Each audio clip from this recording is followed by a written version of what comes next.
Hello, my name is Patricia. And my name is Alice. And welcome to the Nurses Note. Alright guys, so welcome to another episode of the Nurses Note, and this time we are coming in to talk about test taking. First things first, lots of different nursing schools use different standardized testing. But you'll see tests all the time. That's just a way of life in nursing school. You'll have just your regular test in classes, and as well you have standardized testing usually at the end of each semester or each year, depending on how your school does it. And they'll either be HESI or ATI. So this video is just kind of gonna give a few little tips and pointers how to master some of these tests. First off, I just want to tell you guys a particular test that a lot of schools use that we won't be talking about today, and that is the T test. Unfortunately, we have no experience or background using the T test. It's not a test that we had to take. A lot of schools use it for as an entrance type of exam. We do the Nelson-Denny, which is very similar to MATs actually. It's like a vocabulary type, a reading type test, which was that was a contingent upon our entering in the program. So we did the Nelson-Denny for that. So we're unfamiliar with the T-test, so I'm sorry we're not going to be able to give any advice concerning the T-test, but we will be able to talk about the ATI, as she said, and the HESI, which we're both very familiar with. Okay, when it comes to scoring on the ATI, I feel like it has a lot of knowledge-based content to it. Yeah. Because they want to see what you know. You know, when you get to the NCLEX and the end of it all, it's really just kind of like the bigger picture type of things. But the ATIs are very focused, especially the ones that you get after each class, like the ones that you get after fundamentals and the one you get after pharmacology. So you want to definitely know the content. One of the things that I believe helped on the ATI, I saw a lot of my other classmates did it. I never did it because I kind of just remembered most of it, but they would actually write out their lab values like on a sheet from their own knowledge. But before they take the test, they just kind of write out some of the lab values because it would help them so they wouldn't have to think so hard when they got a question that was had to do with like a lab value of potassium, knowing that normal range is 3.5 to 5, knowing sodium ranges, what's normal, what's abnormal, because those definitely help on those questions. Also, a lot of the questions will have lab values within them, so knowing normal range actually helps you to answer the question. So that would be our first tip. Know your normal, know your lab values. The ATI, and with the NCLEX studying as well, I feel like you need to know your weaknesses as well, because you can always focus your attention to those things. I realized when I was taking the ATI and it followed along with all my standardized testing, I would always score higher when it came to stuff that had to deal with health promotion and maintenance, because that was just my thing. And that's what I like the most about nursing too. So I always scored higher on those, but when it came to physiological interventions, I would score a little bit low or a lot lower. That was one of my weaker points. So when going back and doing my reviews, I would focus on things that had the physiological questions or pharmacological questions, the stuff that I scored lower on, and then the stuff that were health promotion and maintenance, I would focus less attention on, because obviously that was stuff that I knew better anyway. Alright, a tip that I think helped me as I'm thinking about it right now is because I know it can be overwhelming, if you take a pharmacology class, and notice how many drugs that there are in all the drug classes. But I think what helped me is kind of narrow it down by body system, the drugs that are most commonly used. That really helped me not to get too overwhelmed with all of the drugs that you learn in pharmacology. Just to add on to that, a lot of those drugs, you might not know which one they are, but knowing what kind of drug they are or the class of drug really does help a lot as well when it comes to trying to answer the question. Sometimes you don't know exactly what that drug does, but you know what that class of drug does.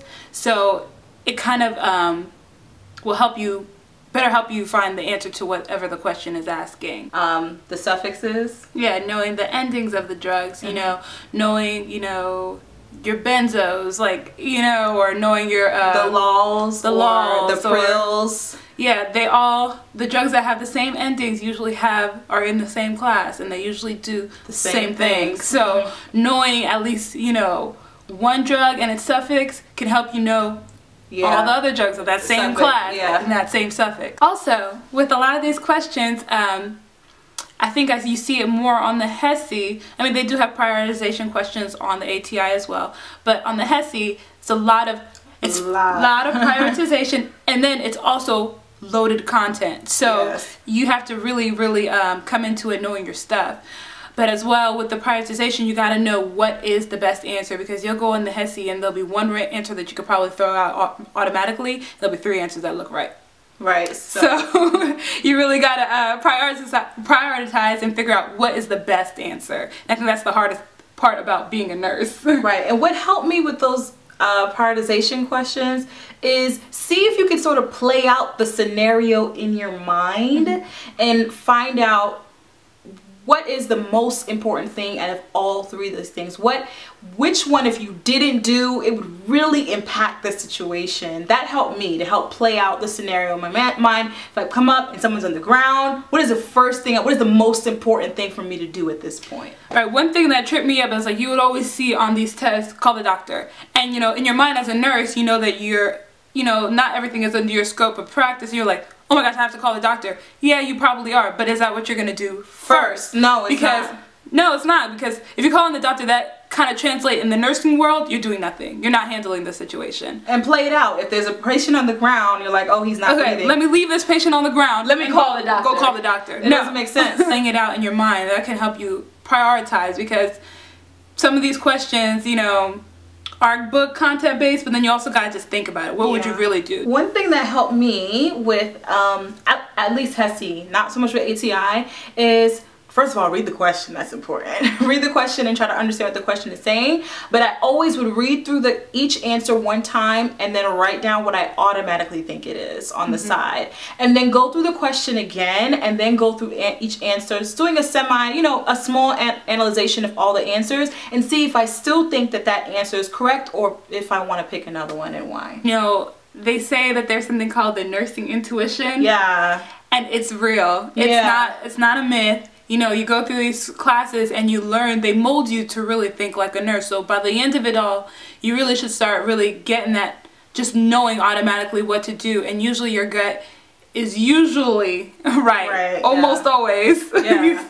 It's almost always right. I found out that a lot of times just going through tests in school, the answers that I would change, we'd go back and review the test. And the first one, whatever I put as the other answer, you know, that was actually it. Like, man, if I just would have left my answer, I would have had it right. So go with that gut. When you know for sure that that's that answer, don't change it just because you're going over the test and you feel like, oh, maybe it could be this or maybe it could be that. Don't overthink it. Go with your gut. One other question that you see a lot on standardized testing are people to see first. And that really is in essence a prioritization question because you're trying to figure out who is the most critical. You know, you're kind of looking at the way ATI breaks it up. They look at it as critical versus non-critical, stable versus non-stable, and that can kind of help you put in your mind what you need to do first. Because if you know that if it's a person who has chronic pain, that's something that's acute versus chronic. You would go for somebody who's having an acute issue, not something that's chronic. You're going for somebody who's unstable rather than somebody who's stable. So you kind of go through those steps to figure out who would you see first. So for example, and this happens, like prioritization is like what helps to make you successful as a nurse. It's really important to master it in test taking, but you deal with it every day. Typically we have 5 patients, but we're just going to say A, B, C, D, so 4, okay? And say you get a page from the text saying that one of your patients are hypertensive. She has a high, blood pressure of 180/90. Patient number 2 is experiencing abdominal pain and has been paging you for the past 5 minutes. Patient number 3 is complaining of shortness of breath, and patient number 4 wants to take a shower. Where do you go first? Oh, this is my question? Yeah. Well, we will always go down to, well, you also want to remember your ABGs, or ABCs, sorry. Yeah, remember your ABCs. Which is? Airway. Breathing. Circulation? Yes, and circulation. Yeah. So that shortness of breath would definitely be over that person who's hypertensive. Hypertensive is circulation. Right. Shortness of breath is respiratory. That's breathing. Okay, so you definitely go to that patient first. Why you wouldn't go to the person who's hypertensive is they may coast at that high of a, you know, blood pressure. I mean, of course you can treat it with blood pressure medication, but that's not the person you want to go see that patient first. Eventually. Right. But that shortness of breath is something that is acute. That's, you really want to find out more information about that. What is causing it? It's like really, yeah, these are really basic. Okay. Yeah. Another thing that will help you on your tests is knowing the nursing process. Most of the time, what you're gonna do first will be to assess the situation. If you're looking at the answer and there's an assessment in the question, it's usually not an assessment answer because you've already assessed. Yeah, you've already assessed. They already gave you, like, the blood pressure is this, and they rechecked it, and it's this, and they're, you know, and then the answer is to, it's going to be an intervention answer. Yeah, it's going to be an intervention. It's not going to be like check their breathing. So if you have all these assessments in your question, your answer is going to be an intervention. It's not going to be another assessment, if that makes sense. But if there's still missing pieces to the puzzle, then... Right, you have to figure out, do I need more information? Then it would be an assessment.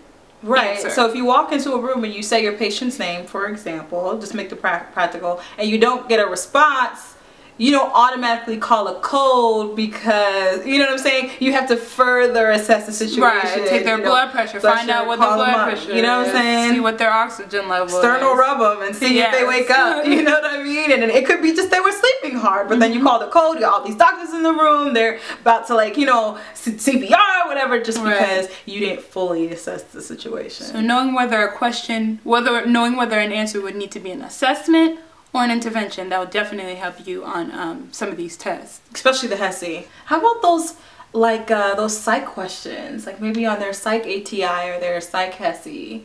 How do they answer those questions? Oh, I love psych questions because I feel like they're so easy. I know! And let me tell you why they're easy. You don't ever ask your patients what.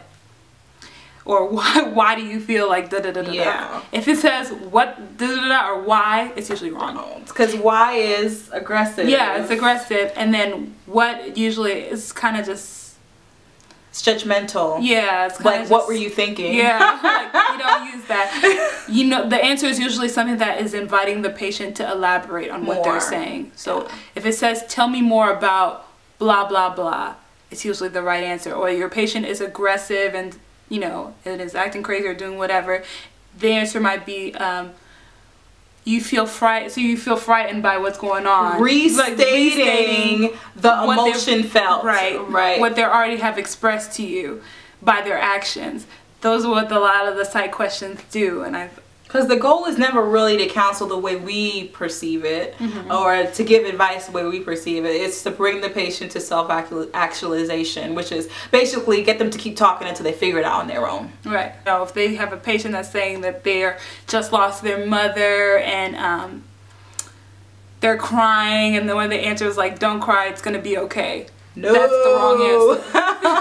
You're not God. You don't know it's gonna be okay. Yeah. It might not be. And for at least for a little while. So you know, you don't want to give them that false hope. So if they're crying and they say, "Oh, I just don't know what I'm gonna do without my mom," it's like, so you're feeling alone at the fact that you're about to lose your mother, or you feel like, you know, you're feeling alone. You're feeling lost. You're feeling lost. You know, try to express the emotion that they've already expressed by their actions or by what they said, restating those, and that's how you come to those psych answers.